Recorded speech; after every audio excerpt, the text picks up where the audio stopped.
بسم اللہ الرحمن الرحیم۔ السلام علیکم ورحمۃ اللہ تعالی وبرکاتہ۔ ناظرین گرامی قدر، امید ہے کہ آپ خیر و عافیت سے ہوں گے۔ ہماری دعا ہے کہ آپ جہاں بھی رہیں خوش و خرم رہیں۔ ناظرین گرامی قدر، ایک نوجوان کی شادی ہوئی اور جب دلہن صاحبہ گھر میں آئی تو وہ اپنے حسن جمال کے اعتبار سے اور اپنی شکل اور صورت اور شباہت کے اعتبار سے کوئی اتنی زیادہ خوبصورت نہیں تھی، اور وہ گھر والوں کے معیار سے کچھ کم تھی۔ چنانچہ ان کو سب نے ناپسند کر دیا، یہاں تک کہ جو گھر کے افراد تھے اور بالخصوص جو دلہے صاحب کے جو بہنیں تھیں، انہوں نے تو ان کو اکثر ریجیکٹ ہی کر لیا۔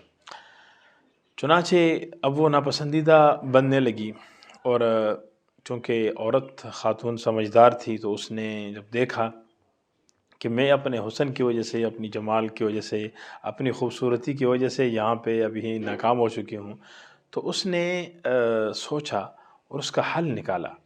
اس نے یہ حل نکالا کہ دیکھیں، اگر میں شور شرابہ کروں، میں کوئی اگر یہاں پہ اشتعال میں آ جاؤں اور میں اگر کسی کے منہ لگنا شروع کر دوں تو بات بنے گی نہیں، کیونکہ ویسے ہی مجھے ظاہری شکل کی وجہ سے ناپسند تو کیا جا چکا ہے۔ چنانچہ اس نے عملی اعتبار سے اپنی قابلیت اور اپنی یوں سمجھے کہ اپنی اہلیت کا لوہا منوانے کی ٹھان لی۔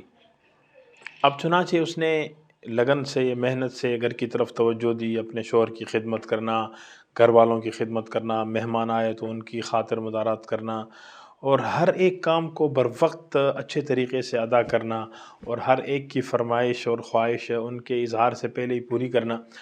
چنانچہ آہستہ آہستہ آہستہ ہوتے ہوتے ایسے ہوا کہ وہ جس کو ناپسند کیا جا رہا تھا، ابھی آہستہ آہستہ وہ پسند آنے لگی، اور ہوتے ہوتے وہ سب کی پسندیدہ بن گئی، سب کی محبوب بن گئی، اور سب کی نظروں کا مرکز بن گئی۔ اور پھر ہر ایک، کیا چھوٹے کیا بڑے، کیا مرد کیا عورت، سب گھر کے افراد ان سے محبت کرنے لگے، ان کو چاہنے لگے۔ دیکھیں یہ کیسا ہوا؟ انسان اپنی شکل کے اعتبار سے، اپنی صورت کے اعتبار سے کہیں پہ فٹ ہوتا ہے، کہیں انفٹ ہوتا ہے، لیکن انسان اپنے عمل کے اعتبار سے ہر جگہ فٹ ہو سکتا ہے۔ یہ ہر ایک انسان کے اپنے بس کی بات ہے، یا ان کی اپنی سوچ ہے، یا ان کی اپنی فکر ہے کہ وہ کیسے اپنے آپ کو، یا تو وہ اپنے ظاہر پہ توجہ دے دیں اور اپنے ظاہر کے کو بنا کے اور لوگوں کے سامنے پیش کریں، تو جو ظاہر کا جو معاملہ ہوتا ہے وہ بہت ہی مختصر ہوتا ہے اور عارضی ہوتا ہے۔ جیسے جیسے آپ کے عادات سے، آپ کے اخلاق سے اور آپ کے طرز عمل سے لوگ واقف ہوتے جائیں گے تو ظاہر کا جو آپ کا اثر ہے وہ آہستہ آہستہ ختم ہونا شروع ہو جائے گا۔ اگر ایک آدمی بہت زیادہ کوئی بھی انسان ہے، اگر اس کے اندر حسن ہے، جمال ہے اور بالکل کمال کا ہے، لیکن اس کے اندر کے جو اوصاف ہیں، جو عادتیں ہیں، وہ اگر اچھی نہ ہوں تو یہ حسن کی وجہ سے کوئی زیادہ دیر تک وہ کامیاب نہیں رہ سکتا ہے، بلکہ وہ کبھی جا کر پھر وہ نظروں سے گر ہی جاتا ہے۔ لیکن اگر ایک انسان کے اندر کی خوبیاں ہیں، ان کے اندر کمالات ہیں، اس کے اندر اگر اچھائیاں ہیں، تو آہستہ آہستہ وہ نکھر جاتا ہے، اور باطن کے کمالات اس کو بہت زیادہ عزت دلاتا ہے، اور اس کو باطن کے کمالات کی وجہ سے بڑی ترقی ملتی ہے۔ تو ہر ایک انسان جب یہ کوشش کرتا ہے کہ میرے اندر کچھ صفات پیدا ہو جائیں، میرے اندر کچھ عادات پیدا ہو جائیں، کچھ میرے اندر اخلاق پیدا ہو جائیں، جن کی وجہ سے میں معاشرے کے اندر محنت کروں اور ہر ایک آدمی کو، ہر ایک شخص کو عزت دوں، احترام دوں، اور اپنی عملی زندگی سے میں یہ ثابت کروں کہ میں ہر ایک انسان کی ضرورت ہوں اور ہر جگہ میری ضرورت ہے، تو یہ انسان یقیناً پھر ہر ایک انسان کی ضرورت بن جاتا ہے۔ پھر جہاں پہ یہ نہیں ہوگا لوگوں کو اس کی کمی محسوس ہوگی، احساس ہوگا۔ جہاں پہ یہ ہوگا لوگ فخر محسوس کریں گے۔ جن کے پاس آپ ہیں، آپ ایسا بن کے رہیں کہ وہ آپ کے وجود پہ فخر کریں، اور جہاں آپ نہ ہوں تو وہ آپ کی کمی کو محسوس کریں۔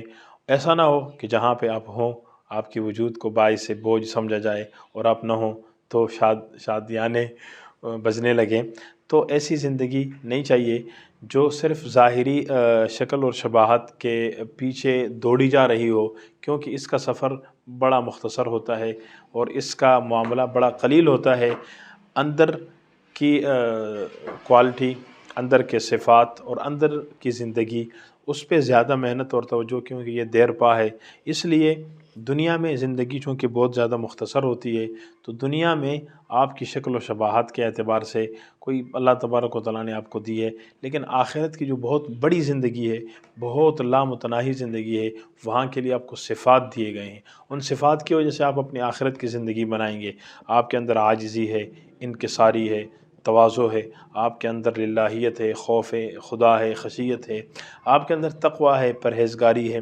یہ سارے کے سارے ایسے صفات ہیں کہ جن کی وجہ سے آخرت کی زندگی میں آپ بہت باکمال ہوں گے، آپ بہت ہی اعلیٰ ہوں گے، آپ بہت ہی عظیم بنیں گے۔ تو یہ ساری کی ساری چیزیں اندر کے ساتھ تعلق رکھتی ہیں۔ اپنے اندر کو بنانے کے لیے جو انسان محنت کرتا ہے، وہ یقیناً یہاں دنیا میں بھی بڑا پاورفل بن جاتا ہے، بڑا قیمتی بن جاتا ہے، بڑا ہر دل عزیز بن جاتا ہے، اور آخرت میں تو ویسے ہی انہی کی ہے زندگی۔ تو یقیناً انسانی زندگی آخرت کو بنانے کے لیے ایک بہت نادر تحفہ ہے، ایک نادر موقع ہے، ایک گوہر بے بہا ہے، اور ایک انمول خزانہ ہے۔ والسلام ورحمۃ اللہ تعالی وبرکاتہ۔